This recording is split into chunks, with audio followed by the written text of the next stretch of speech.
lo gnalei, la wes di Patoué, la lingua della feira.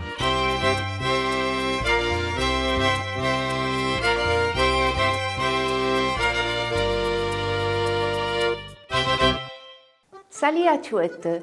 Nei cherdis de vous proposer cette sculpture de Dario Berlier de Gressin qui bien représente le deuxième moment que nous passons à la fête de Saint-Ouen.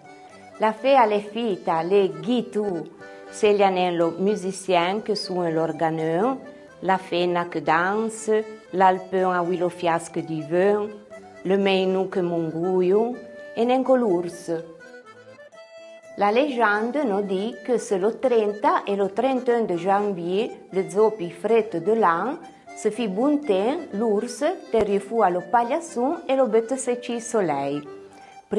Après, tourne se cacher, drum et l'hiver van de wan comme 40 jours.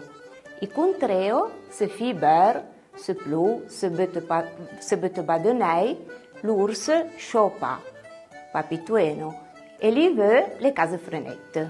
È vrai, Félicie? Lei è giusto, Elena, lei è. E penso che me ne offriamo voglia d'un tre di questa scultura, per comprendere bien de baghe che de fua, magari non cerchiamo tempo, sai come va.